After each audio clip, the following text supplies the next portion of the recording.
Jeffrey's life is getting worse and worse and worse.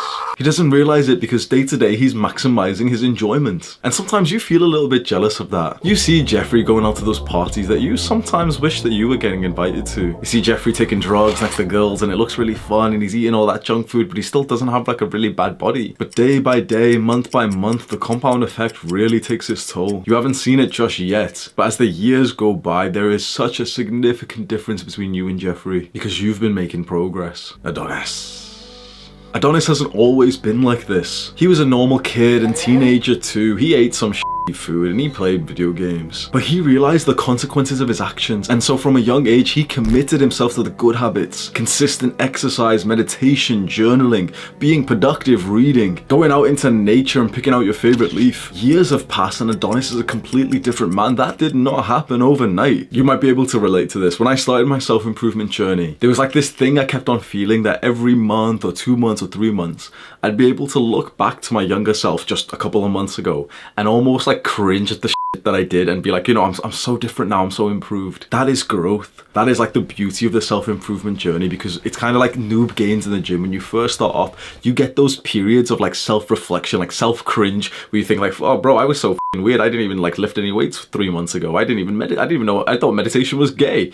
I didn't speak to my friends with love. The feeling of making progress in your life is so beautiful, and I wish that for you. It truly transformed me. People ask me like, oh, but Hamza, like you say you're on self-improvement full time. You say you don't watch movies. You don't play video games. But then what do you do for fun? Because we need to have fun, bro.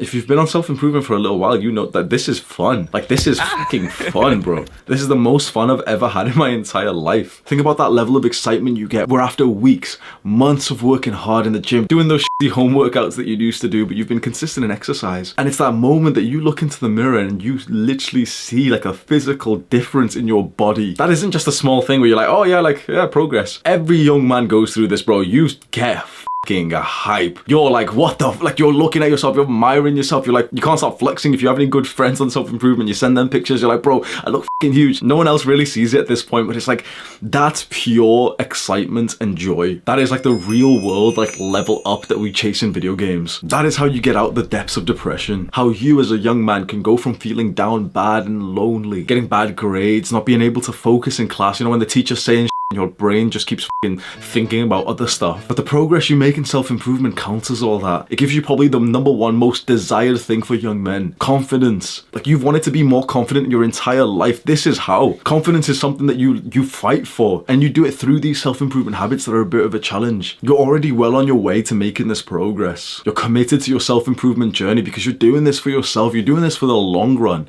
for your future self. For too long, we structured our days to maximize our current self's enjoyment, our current self's pleasure. When you get onto self-improvement, a beautiful thing happens. You start prioritizing your future self, and your future self is guaranteed. There's these dumbass Jeffreys who make fun of us of being on self-improvement, and their excuse is literally, oh, but what if you get hit by a bus tomorrow? Then it would all have been for a wish. Shut the fuck up, bro. Like, I'm not even gonna break that argument down because it's so fucking stupid, because we know it's unrealistic. What if, to the fucking Jeffrey, what if you don't get hit by a bus? Then all those thousands of hours that they've been playing on video games is really gonna have a consequence. And besides, you're telling me, okay, if I could get hit by a bus, so I may as well maximize pleasure. So why aren't you taking hard drugs then? It's a weird question, isn't it? Why aren't you taking hard drugs then? Because, you know, you could die tomorrow. Well, because the truth is, you're probably not gonna die tomorrow. You're probably gonna stay alive for a little while. And after just a little bit of time, a little bit of friction, the self-improvement habits actually become fun. So at first it takes like a while, it's like an uphill battle, but then when you see that you've been making progress, you see the results, it feels awesome. But then just a little bit after that,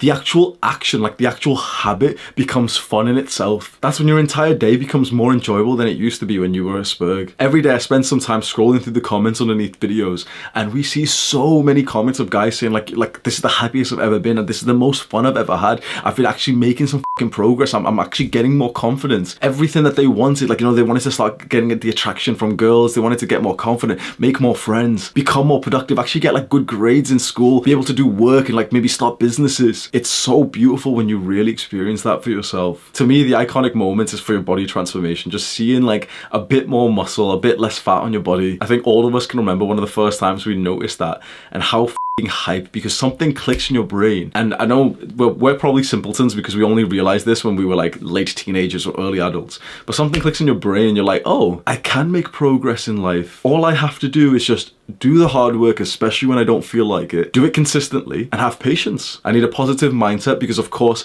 even though I'm going to try to be consistent, I'm going to miss some of the days. You know, I'm going to miss some workouts. I'm going to miss some meditation sessions. It's only human. But as long as you don't quit, as long as you just keep trying to do it a couple times a week, 3, 4, 5 days a week, it's guaranteed that as long as you don't quit, you're going to see progress. You're securing a better life for your future self. And bro, you're going to become your future self before you know it. I hope that when that transition happens and you are your future self, you're going to look back with gratitude. You're going to look at your younger self, remember the moment that he was watching this video and think like, thank you so much for delaying gratification for me. You could have been playing video games, you could have been jacking off, you could have been eating that shitty junk food because you wanted your pleasure, but you chose to maximize my fulfillment, my status, my confidence, my well-being, my health above your pleasure today. That is how you get self-love, and it's a beautiful thing. Scroll down right now and click on the share button underneath this video. Send the link over to a friend who might like to hear it. Do the hard work, especially when you don't feel like it. Mwah.